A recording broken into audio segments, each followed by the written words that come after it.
কি ব্যাপার ধরছো? ভালো করে ধরো। ভাই এই যে বউ বিক্রি হবে 1 লক্ষ টাকা, মানে এই যে বিক্রির বিষয়টা কি, মানে এটা বুঝলাম না। সব তো লেখায় দেখতেছেন ভাই, আমার বউকে আমি বিক্রি করবো 1 লক্ষ টাকার বিনিময়ে। যে 1 লক্ষ টাকা দিবে আমার বউ তার হয়ে যাবে, সিম্পল। ও আচ্ছা আচ্ছা, মানে আমার কাছে তো এখন 1 লক্ষ টাকা নেই, তো আমরা একটা ডিল করলে কেমন হয়? মানে এই যে আমার যে ওয়াইফ, ওকে আপনি নিয়ে গেলেন আর আপনার ওয়াইফকে আমাকে দিলেন, মানে এক্সচেঞ্জ করে ফেললাম। গ্রেট আইডিয়া, ব্যাপারটা অনেক ইন্টারেস্টিং। আমার ওয়াইফ আপনার, আপনার ওয়াইফ আমার। হ্যাঁ, এটা করলে অবশ্য মন্দ হয় না, এটা করলে অবশ্য ভালোই হয়। এই, কি বললো উনি? শুনতে পাওনি? যাও, এটা দাও, যাও। তুমিও যাও। আসেন আপনি এদিকে। আরে তোমরা সব কি করছো? বউ এক্সচেঞ্জ করছো মানে এটা আবার কোন ধরনের কথা? আরে কি আশ্চর্য, নিজের ভালো একটা পাগলও বোঝে। আপনি ওনার সঙ্গে থেকে কি করবেন? উনি আপনাকে সামান্য 1 লক্ষ টাকা দিতে পারলো না। ইটস বেটার আপনি আমার সঙ্গে থাকেন, আপনাকে পুরো রাজরানী করে রাখবো। এভাবে রাস্তায় হেঁটে হেঁটে চলাচল করতে হবে না। আমার তো পার্সোনাল প্রাইভেট কার আছে, আমার প্রাইভেট কারে করে আপনি যেখানে ইচ্ছা যাবেন। আমার তো টাকা পয়সার কোনো অভাব নেই, আপনার পুরো লাইফটা সেটেল হয়ে যাবে, বুঝতে পেরেছেন? আচ্ছা ভাই, মানে আমাদের তো এক্সচেঞ্জ ডিলটা হয়েই গেল। এখন মানে আমার একটা প্রশ্ন ছিল আপনার কাছে, মানে একটা বিষয় জানার ছিল। আমি কি প্রশ্নটা করতে পারি? হ্যাঁ বলেন, কি জানতে চান? মানে আপনার ওয়াইফ তো দেখতে শুনতে ভালোই, মানে সুন্দরী, মানে আমার কাছে তো ভালোই লাগলো, কিন্তু তারপর আপনি ওনাকে বিক্রি করে দিচ্ছেন কেন? ভাই, এক একজনের রুচি না এক এক রকম। ও আপনার কাছে সুন্দরী হইতে পারে, আমার কাছে মোটেও সুন্দরী না। আর সব থেকে বড় ব্যাপার, ও ওপর থেকে সৌন্দর্য হইতে পারে, কিন্তু আমার তো মডার্ন মেয়ে পছন্দ, ওয়েস্টার্ন জামা কাপড় পরা মেয়ে পছন্দ। যেমন দেখেন আপনার বউ কি সুন্দর ওয়েস্টার্ন জামা কাপড় পরে আছে।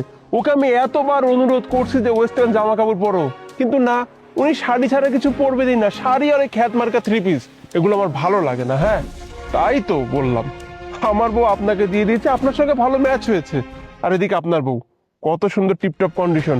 আমি তো এরকম একটা মেয়ে চাচ্ছিলাম, আপনি পেয়ে গিয়েছেন, খুশি? যাই হোক, আমাদের ডিল তো হয়ে গেছে। আপনার যেরকম মেয়ে পছন্দ আপনি সেরকম মেয়ে পেয়ে গেছেন, আর আমারও যেরকম পছন্দ আমিও তেমনটাই পেয়ে গেছি। ওকে, দেখা হবে, বাই।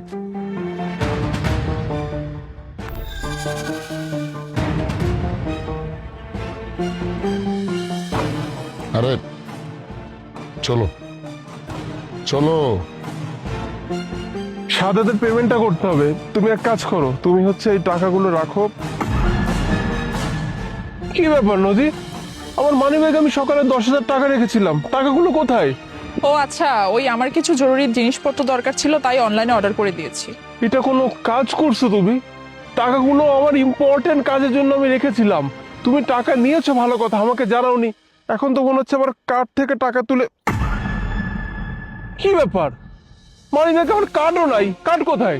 অ্যাকচুয়ালি তোমার মানিব্যাগে তো আর কোনো টাকা পয়সা ছিল না, আর আমার একটু শপিং এ যাওয়া দরকার, আবার সন্ধ্যার দিকে আমার একটা পার্টিও আছে, তাই আমি কার্ডটা রেখে দিয়েছি নিজের কাছে। তুমি মানি ব্যাগ থেকে টাকা নিচ্ছো ভালো কথা, তুমি কার্ড কেন নিলা বলো তো? এখন এই যে আমার টাকা লাগবে, আমি টাকা কোথায় পাবো? টাকাগুলো তো আমার ইম্পর্টেন্ট কাজের জন্য রেখেছিলাম। আর তাছাড়া তুমি এত খরচ কেন করো? তোমার তো বোঝা উচিত যে এখন খরচের পরিমাণ কি পরিমাণ বাড়ছে, তাই না? একটু তো সেভিংস করে চলতে পারো নাকি? তোমার ভালো মন্দ বুঝে আমি কি করব? আমি তোমার সাথে আছি তো আমি আমার নিজের মতো করে আমার নিজের লাইফ লিড করব, আর আমার যা যা প্রয়োজন সেগুলো দেওয়া তোমার কর্তব্য। তুমি এভাবে কেন কথা বলছো বুঝলাম না। আচ্ছা যাই হোক, বাসায় তো যাবো একটু পরে। খাবার কি রান্না করছো নাকি সেটাও করো নাই? কি? লাইক সিরিয়াসলি সাজিদ, আমি রান্না করব? আমি রান্না করলে আমার হাত পা নোংরা হয়ে যাবে না? কি বলছো এসব?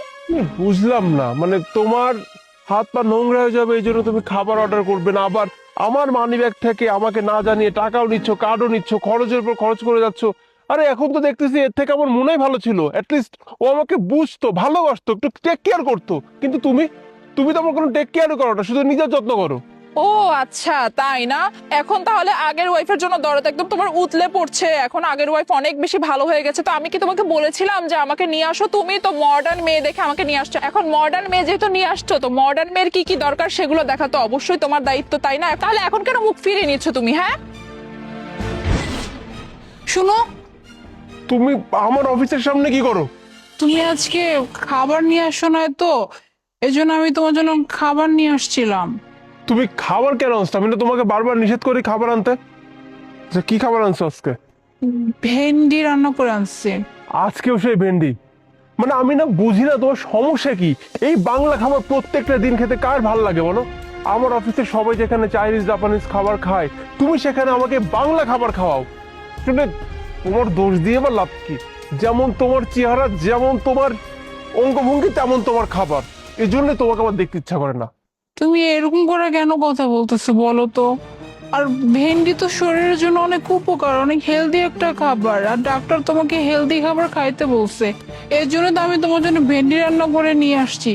তুমি এরকম কেন কথা বলো আমার সাথে? তোমার সঙ্গে এইভাবে কথা বলবো না তো কিভাবে কথা বলবো বলো তো? তুমি তো আমার যোগ্যই না। আমার কোন খাবার খেতে ভালো লাগে, আমি কি করতে পছন্দ করি না করি, এগুলো নিয়ে তোমার কোনো মাথা ব্যথাই নাই। আসছো বড় বড় কথা বলতে। আসলে ভুলটা আমারই হয়েছিল তোমাকে বিয়ে করার। আমি তো তোমাকে বিয়ে করতে চাই নাই। ওই যে আমার বাবা আমাকে জোর দিয়ে বললো আমার বন্ধুর মেয়ে অনেক ভালো মেয়ে, তোকে অনেক ভালোবাসে। এই যে বাবার কথাটা শুনলাম, ব্যাস জীবনের 12টা বেজে গেল। আর এখন তোমাকে নিয়ে সারাটা জীবন আমাকে পার করতে হবে। দেখো তুমি এভাবে কথা বলতেছো, আশেপাশে সবাই দেখতেছে, আমার তো একটা মান সম্মান আছে তাই না? তুমি তুমি কখনোই আমার সম্মান দিয়ে কথা বলো না, সবসময় এরকম অসম্মান করো। যে সম্মান পাওয়ার যোগ্য না তাকে আমি সম্মান দিতে পারবো না, ঠিক আছে? নিজের অকাতে থাকো, আর আশেপাশে মানুষজন দেখুক, তাতে কি যায় আসে? আমার কোনো যায় আসে না। তোর যে চেহারা, তোরে দিয়ে যে আমি কি করবো বুঝতেছি না। তোরে যে বিক্রি করবো, কোনো বলদও তোকে নিবে না। শোনো, সে বিয়ের পর থেকে তুমি আমার সাথে এরকম দুর্ব্যবহার করো, কখনো ভালো করে একটু কথা বলো না, সব সময় আমার শুধু ভুলই ধরো ভুলই ধরো। আমি এত ভালো করে থাকার চেষ্টা করি, তবু শুধু তুমি আমার ভুলই ধরো। আমার কি দোষ বলো? তুমি আমার সাথে কেন এরকম করো? তুমি বললা না যে তুমি আমার বিক্রি করে দিতে চাও? এক কাজ করো, তাহলে তুমি আমার বিক্রি করে দাও। তুমি যদি বিক্রি করে আমার শান্তিতে থাকতে পারো, তুমি আমার বিক্রি করে দাও, যাও।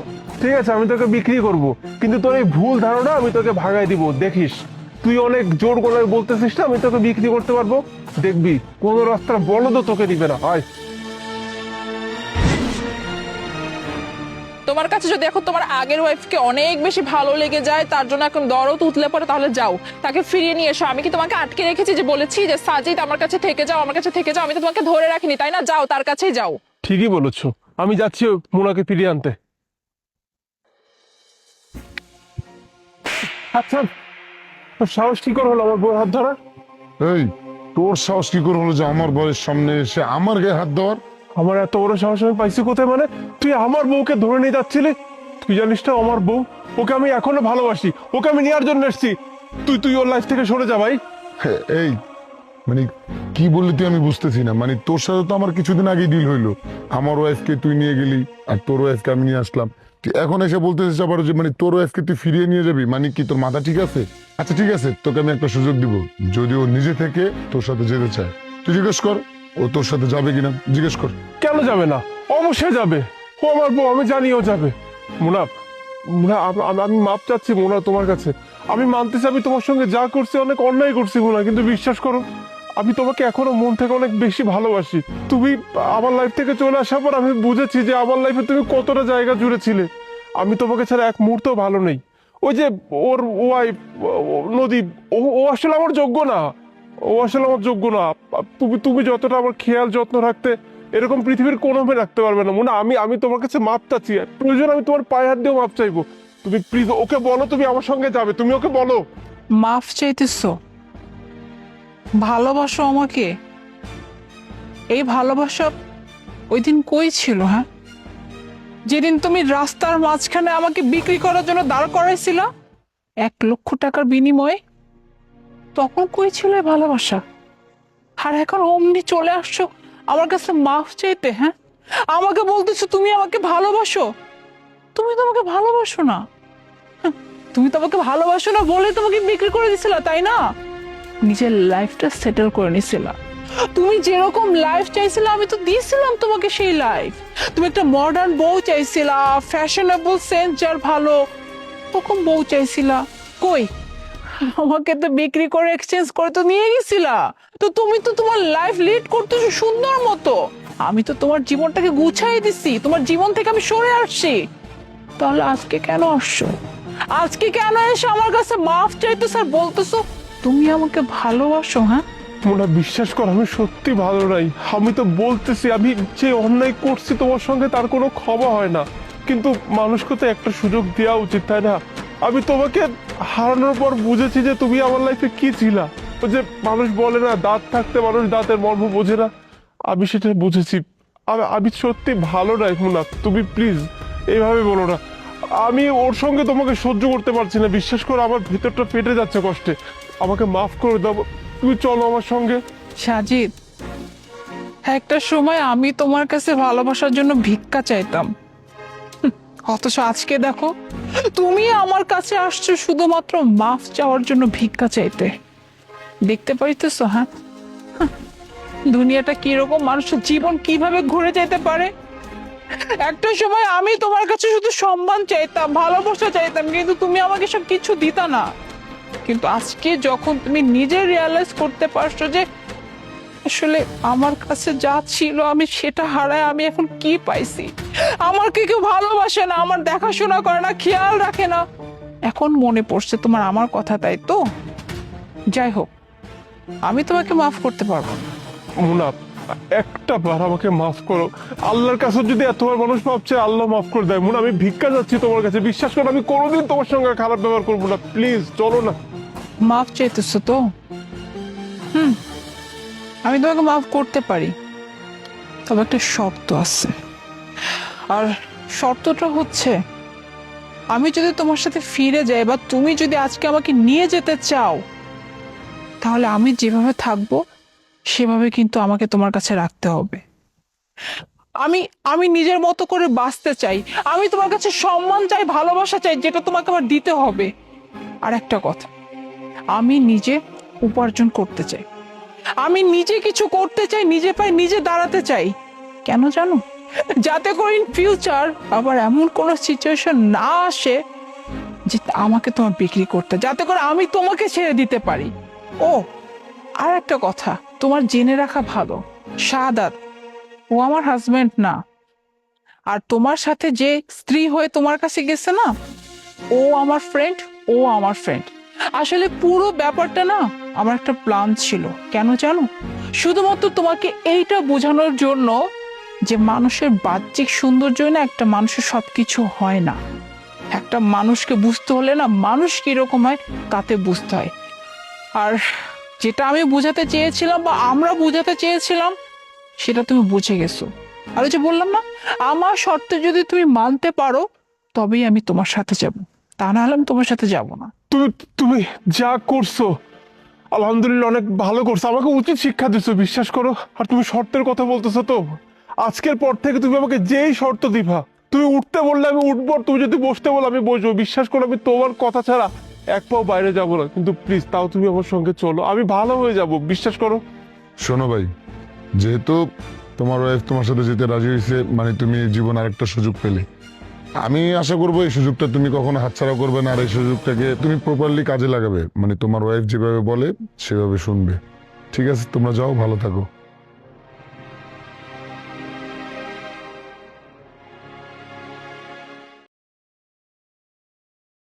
মুনা, এই দুইজন ছেলে তোকে বিয়ে করতে চায়। একে তো তুই চিনিসই, এর নাম হচ্ছে আপন, তোর ছোটবেলার ফ্রেন্ড। আর এ সম্পর্কে তো আমার তোকে কিছু বলার নেই, তাই না? কিন্তু উনাকে আমি চিনি না, ওনার সম্পর্কে আমি কিছু জানি না। ওনার নাম সাজিদ। ওনার সম্পর্কে বিস্তারিত জানতে হলে তোর নিজেকে যাচাই করে নিতে হবে। এখন তুই সিলেক্ট কর এই দুজনের ভিতরে তুই কাকে চুজ করবি।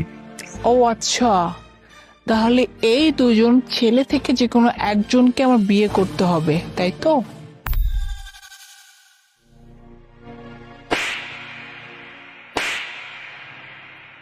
আরে মুনা, তুই কি করতেছিস? তুই ওনাদের দুজনকে থাপ্পড় মারলি কেন? কি হয়েছে তোর? আরে আমার একটু ইচ্ছা করলো তাই থাপ্পড় মারলাম। আর আমি থাপ্পড়টা কেন মেরেছি সেটা তুই পরে বুঝতে পারবি। এই, আপনার সমস্যা কোথায়? আপনি আমাকে থাপ্পড় কেন মারলেন এভাবে বলেন তো? আমি তো আপনাকে চিনি না, বা আপনিও আমাকে চেনেন না। আজকে প্রথম আপনার সঙ্গে আমি দেখা করতে আসছি, আর আপনি বলা নেই কওয়া নেই হুটহাট করে আমাকে থাপ্পড় মারলেন। আরে আজ পর্যন্ত আমার বাবা মাও আমাকে হাত তোলেনি, আপনি আমাকে থাপ্পড় মারলেন না? আপনি যদি শুধু মেয়ে না হতেন না। আপন, আমি যে তোমাকে থাপ্পড় মারলাম মানে যে এইভাবে সবার সামনে, তোমার কি খারাপ লাগে না? না না, খারাপ কেন লাগবে? ভালোবাসার মানুষের থেকে থাপ্পড় পাওয়া মানে তো ভালোবাসা পাওয়া। আপন, সিরিয়াসলি বলো তো, মানে আমি যে তোমাকে হুট করে থাপ্পড় মেরে বসলাম, মানে বলা নাই কর নাই, তুমি কোনো অন্যায় করো নাই, বিনা অন্যায়তে তোমাকে থাপ্পড় মারলাম, তোমার কি একটু খারাপ লাগে না? মানে দুজন অপরিচিত মানুষের সামনে তোমাকে এবার থাপ্পড় মারলাম, একটু তো খারাপ লাগার কথা, তাই না? না না, একদম খারাপ লাগে নাই আমার। কি বলো সিরিয়াসলি? মানে তোমার একটু খারাপ লাগে নাই? ধরো আপন, আমাদের বিয়ে হলো, আমি তোমার ওয়াইফ, আমি যদি এভাবে তোমাকে পাবলিক প্লেসে উইদাউট এনি রিজন যদি তোমাকে আমি থাপ্পড় মেরে বসি, তোমার তো একটু হলেও খারাপ লাগবে। মানে জাস্ট তুমি একটু চিন্তা করো, তুমি একটা ছেলে মানুষ আর আমি একটা মেয়ে মানুষ, কোনো কারণ নাই, তুমি কোনো অন্যায় করো নাই, বিনা অন্যায়তে আমি কি করলাম, সবার সামনে তোমাকে একটা থাপ্পড় মেরে বসলাম, তোমার তো একটু খারাপ লাগবে, লাগারই তো কথা, এটাই তো স্বাভাবিক। আমি শিওর তুমি আমাকে যখন খুশি তখন মারতে পারো, আমার কোনো খারাপ লাগবে না। My God, seriously I am impress. মানে তুমি সত্যি অনেক ভালো একজন মানুষ, মানে না আমি এইভাবে থাপ্পড় মারলাম দুটো অপরিচিত মানুষের সামনে, তোমার একটু খারাপ লাগে না? Good, very good. আর এর জন্য তো আর একটা থাপ্পড় খেতেই হয়। মুনাব, তুই কি পাগল হয়ে গেছিস? কি করতেছিস? দুইটা ছেলে এখানে আসছে তোকে বিয়ে করার জন্য, আর তুই একের পর এক থাপ্পড় মেরেই যাচ্ছিস। দেখ, আপনকে তুই একটা থাপ্পড় মারলি, ও প্রথম থাপ্পড়ে কিচ্ছু বললো না, পরে আর একটা থাপ্পড় মারলি, তারপরে তোকে কিছু বললো না। দোলা, তুই তো দেখলি যে আমি আপনকে দুইটা থাপ্পড় মারলাম, অথচ দেখ আপনের একটু খারাপ লাগে না। এক মিনিট দেখাচ্ছি তোকে মজা। খবরদার আমার গায়ে হাত দেওয়ার চেষ্টা করবেন না। প্রথমবার আপনি আমাকে থাপ্পড় মারছেন, আমি কিচ্ছু বলছি নাই। এবার যদি গায়ে হাত তোলার চেষ্টা করেন না, আমি কিন্তু ভুলে যাব যে আপনি একজন মেয়ে, বলে দিলাম। এই ভাই, এত রিয়েক্ট করার কি আছে? একটা থাপ্পড় তো মারছে, ও তো আমাকেও থাপ্পড় মারছে, আমি রিয়েক্ট করছি? ও আমার ছোটবেলার ফ্রেন্ড, একটু থাপ্পড় সহ্য করেন, নাহলে বিয়ে করবেন কিভাবে? এই ভাই, ও তোর বন্ধু হতে পারে, আমার তো বন্ধু না, তাই না? হুটহাট করে একজন অপরিচিত মানুষ আমার গায়ে হাত তুলবে, যেখানে আমার বাবা মাও আমার গায়ে হাত তুলেনি, কিছুক্ষণ আগে বললাম, সেখানে একজন অপরিচিত মেয়ে আমার গায়ে হাত তুলবে, আমি চুপ করে থাকবো? হ্যাঁ, আমি এরকম না। আর তাছাড়া ভাই শোন, তোর যদি কোনো ভুল না থাকে, একটা মানুষ যদি এসে তোর গায়ে হাত তোলে, তুই হয়তো চুপ করে থাকতে পারিস, কিন্তু আমি চুপ করে থাকতে পারি না, কারণ আমার তো কোনো ভুল নাই। আমার যদি এখানে কোনো ভুল থাকতো, আমি 100 বার সরি বলতাম, বা তার থেকে বড় শাস্তি আমি মাথা পেতে নিতাম, কিন্তু উনি তো বলেনই, কারণে আমাকে হাত তুলে বসলো। তার মানে আমি আপনাকে থাপ্পড় মারলাম, আপনি আমাকে বিয়ে করবেন না, তাই তো? বিয়ে বিয়ে করার প্রশ্নই আসে না। আপনি আমাকে হুটহাট করে থাপ্পড় মারলেন, কোনো ভুল নেই আমার। আপনি আমাকে আগে বলেন যে আপনি আমাকে থাপ্পড়টা কেন মারলেন, আমার দোষ কি? আপনাকে যদি বিনা কারণে কেউ থাপ্পড় মারে, আপনি প্রতিবাদ করবেন, তাই তো? তো আমি প্রতিবাদ করব না? অবশ্যই প্রতিবাদ করব, যেখানে আমার কোনো ভুলই নাই। আজকে যদি আমার কোনো ভুল থাকতো, আপনি যদি আমাকে মারতেন, আমি কিচ্ছু বলতাম না। আমার ভুলের জন্য আমি ফাঁসিতে চড়তে পর্যন্ত রাজি, কিন্তু যেখানে আমার কোনো ভুল নাই, আমি কেন অন্যায় সহ্য করব? আমি কখনো অন্যায় সহ্য করা মানুষ না। দোলা, আমি অলরেডি চুজ করে ফেলেছি যে আমি কাকে বিয়ে করব, আর আমি বিয়ে করব সাজিদকে। মুনাব, তুই সব কি বলতেছিস? সাজিদ সেই প্রথম থেকে তোর সাথে খারাপ ব্যবহার করতেছে, তোর সাথে রিয়াক্ট করলো, থাপ্পড় মারার পরও তোর সাথে কিভাবে কথা বলতেছে, আবার পরের বার যখন থাপ্পড় মারতে গেল তখনও তোর হাত ধরলো, আর তুই ওকে বিয়ে করবি? আর আপনকে দুইবার মারার পরও ও তোর সাথে কোনো রিয়াক্ট করে নাই, এখন তুই আপনকে রিজেক্ট করে ওকে একসেপ্ট করতেছিস? আমার কি মনে হয় জানিস, তোর জন্য পারফেক্ট ছিল আপন, সাজিদ না। দোলা, সাজিদ যে রিয়াক্টটা করেছে না, এটাই হচ্ছে হিউম্যান নেচার। সে একদম ঠিক কাজ করেছে, তাকে আমি বিনা কারণে থাপ্পড় মেরেছি, তো রিয়াক্ট করবে, এটাই স্বাভাবিক, তাই না? কিন্তু আপন কিন্তু কোনো রিয়াক্ট করে নাই, অথচ ওর কিন্তু রিয়াক্ট করার দরকার ছিল, কারণ ওর কিন্তু কোনো অন্যায় ছিল না। বিনা অন্যায় কারণে ওকে আমি থাপ্পড় মেরেছি, বাট ওর কোনো রিয়াক্টই করে নাই। কিন্তু ও যদি সঠিক হতো তাহলে অবশ্যই রিয়াক্ট করতো। আর আমি আপনকে খুব ভালো করেই চিনি, ও প্রচুর বদমেজাজি একটা ছেলে, ও এত কুল থাকার কথাই না, কিন্তু শুধুমাত্র আজকে এত কুল আছে কেন জানিস? শুধুমাত্র হচ্ছে মানুষকে দেখানোর জন্য, মানে ও ভালো থাকার জন্য। কারণ ও যদি এখানে ভালো দেখায়, তাহলে ওকে আমি বিয়ে করব। আর ও আমাকে কেন বিয়ে করতে চায় জানিস? শুধুমাত্র আমার টাকার সম্পত্তির জন্য। এর জন্য তো এতক্ষণ যাবত দুইটা থাপ্পড় খাওয়ার পরও চুপচাপ দাঁড়িয়ে আছে, কোনো রিয়াক্ট করে নাই। কিন্তু ওর আসল রূপ আমি জানি, ও প্রকৃত অর্থে ও কিরকম।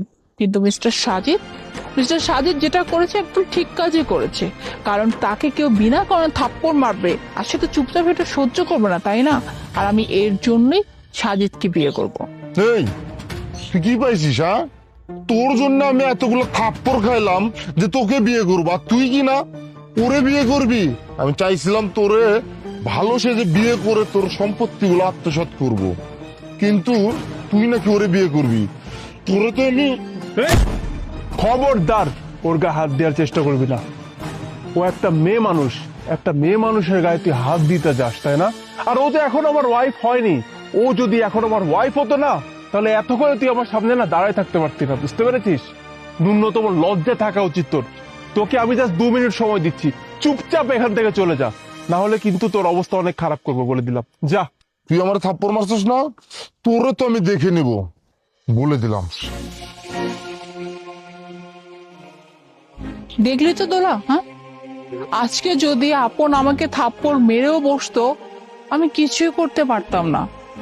অথচ দেখ, সাজিদ কত সুন্দর করে আমার স্ট্যান্ড নিল।